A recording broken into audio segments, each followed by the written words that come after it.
қазақ елі. Кезектегі мына балық аулау бағытында осы демалыста бүгін балыққа шыға алмадық. Сол себепті мен сіздерге өзіміздің балық аулау бағытындағы балыққа қолданатын жемдерді үй жағдайында қалай дайындау керек екенін көрсетіп өткім келіп отыр. Ол үшін бізге керегі жүгеріні мен дайындап қойған болатынмын. Яғни 1 литрлік ожауменен, яғни су құятын кружкаменен 1 литрлік 4-еуін салып, 1 сутка, яғни 24-30 сағатқа бұқтырып қоямыз, судың ішінде қалдырып қоямыз. Содан кейін 24-30 сағаттан кейін оны шығарып, бірінші алдыменен тазалап жуу керек бұны.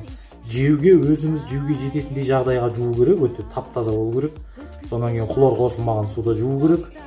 Содан кейін барып сол 24-30 сағаттан кейін судан шығарып, таза су құйып, қайтадан хлорланбаған таза су құйып, 1 сағат, болмаса 1 сағат 20 минут қатты езілдірмей, қолмен мыжығанда былай езілетіндей қылып пісіреміз. Көрдіңіздер ғой. Өстіп пісіреміз. 1 сағат 20 минут шамасында. Сүт дайындап алғаннан кейін, бұны газда пісіріп болғаннан кейін 3 литрлік банкіден аламыз. Сосын дрожж аламыз, қант аламыз. Сосын шамамен 30-35 градус жылы су. Сондай суды қолданатын боламыз. Сонан кейін мынандай кисел лесной ягода деген. Осы жолы осыны қолданып көрейін деп жатырмын мен, Алла бұйыртса. Келесі аптада балыққа барғанда осыны қолданып, осымен балық ұстайтын боламыз. Сіздермен сонымен бөлісетін боламыз, Алла бұйыртса. Ал енді бастаймыз. Ең бірінші жуылып жуылған мына немізге, банкімізге жүгеріні саламыз.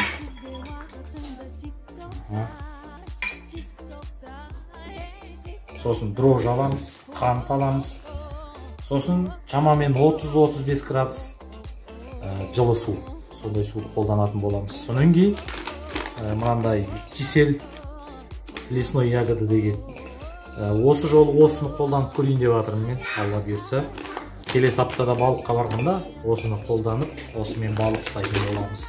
Сіздермен сонымен бөлісетін боламыз, Алла бұйыртса. Ал енді бастаймыз. Ең бірінші жуылып жуылған мына немізге, банкімізге жүгеріні саламыз.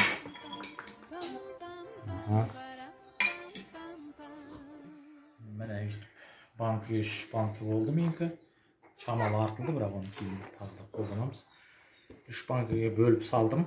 Қазір осы 2 литрлік банкінің жартысыменен мына нелерді қолдану арқылы осыларға құятын боламыз.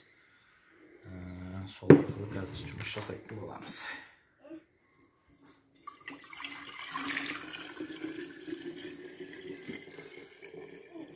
Әзірге осылай қойайық.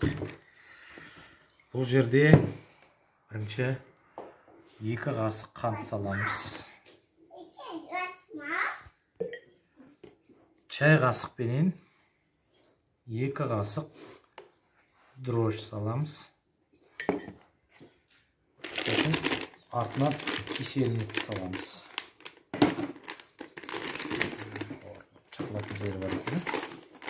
Бұдан чай қасықпенен 5 саламыз. Ас қасықпенен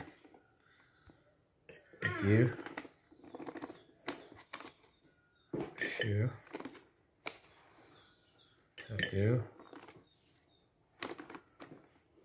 5.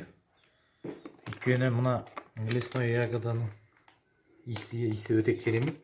Бұлар судың астындағы балықтарды шақыратын болады. Сосын жақсылап араластыру керек. Міндетті түрде жақсылап тұрып араластыру керек.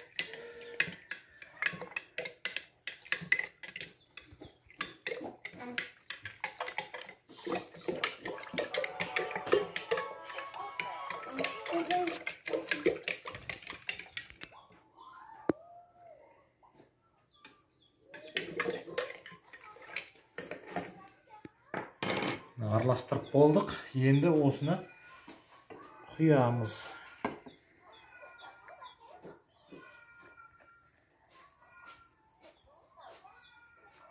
Яғни бұны жүгерінен сәл ғана 1-2 сантиметр ғана шамамен асырып қоямыз. Осынша су артылып қалды.